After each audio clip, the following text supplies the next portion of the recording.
Ya, tuas merupakan suatu mekanisme penggerak pada sebuah benda berupa dua buah momen yang bekerjanya berlawanan terhadap porosnya. Lalu apabila dua buah gaya yang bekerja pada suatu benda atau barang dan bekerja berlawanan arah terhadap porosnya, maka pada benda tersebut bekerja sebuah tuas. Pengungkit pada suatu alat mekanik dimaksud untuk menghasilkan gerak berputar pada sumbunya.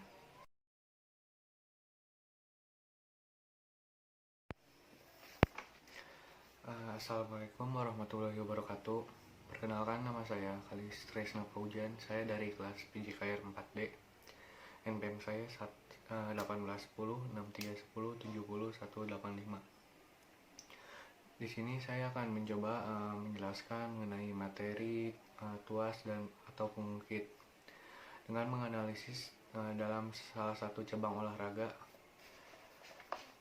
yang berhubungan dengan tuas dan pengungkit. Di sini tuas ada 3 macam, yaitu tuas kelas 1, tuas kelas 2, dan tuas kelas 3. Nah, tuas kelas 1 ini berbunyi pada tuas kelas 1 ini sumbu putar terletak antara gaya dan beban, sehingga pada kelas ini besarnya gaya untuk melawan beban dapat terjadi segala kemungkinan.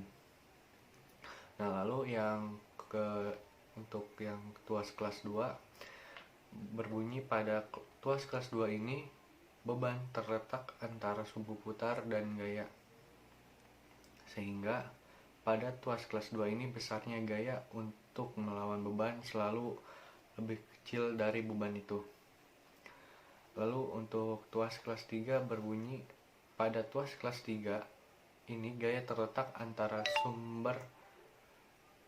sumbu putar dan beban, sehingga pada tuas kelas 3 ini besarnya gaya untuk melawan beban selalu lebih besar dari bebannya.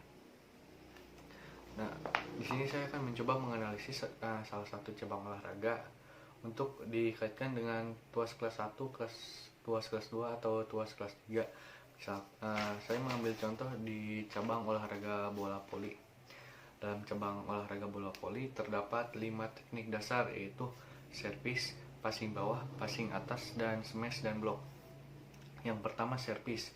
Servis ini termasuk ke dalam tuas yang ketiga atau tuas kelas ketiga, karena pada tuas kelas 3 gaya terletak antara sumbu putar dan beban. Nah, sehingga pada tuas kelas 3 ini besarnya gaya untuk melawan beban selalu lebih besar. Jadi gaya ini selalu lebih besar daripada bebannya, karena ketika kita melakukan servis bola, misalkan beratnya 5 dan gaya itu akan diberikan 10 agar bola itu bisa melambung atau melewati net, seperti itu. Lalu untuk passing bawah ini masuk ke kelas tuas yang kedua, karena beban terletak antara sumbu putar dan gaya, sehingga pada tuas ini besarnya gaya untuk melawan beban selalu lebih kecil. Jadi untuk melakukan passing bawah, gayanya itu tidak lebih besar dari bola, melainkan lebih kecil dari bola, yaitu dari beban tersebut. Karena ketika kita melakukan passing bawah, jika gayanya lebih besar dari bola itu atau dari beban, maka bola itu akan tidak akurat atau tidak teratur arahnya, seperti itu. Lalu untuk passing atas masuk ke kelas yang ke-1, karena sumbu putar terletak antara gaya dan beban berada di tengah-tengah. Jadi sehingga pada tuas ini besarnya gaya untuk melawan beban dapat terjadi segala kemungkinan. Jadi untuk selanjutnya ada smash. Smash ini masuk ke tuas yang ketiga, karena pada tuas ini gaya terletak antara sumbu putar dan beban, sehingga pada tuas ini gaya untuk melawan beban selalu lebih besar. Seperti tadi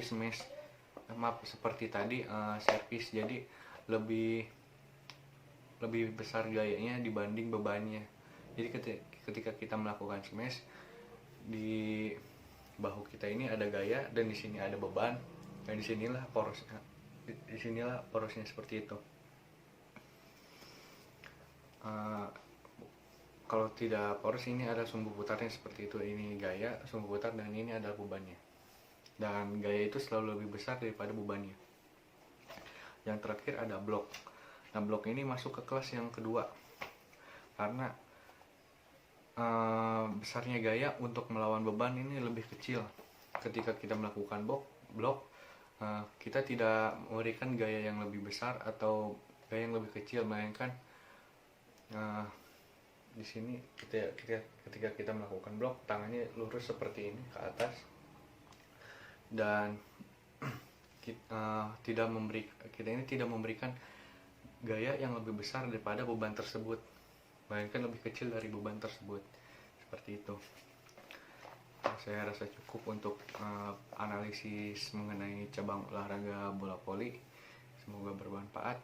Wassalamualaikum warahmatullahi wabarakatuh. Terima kasih.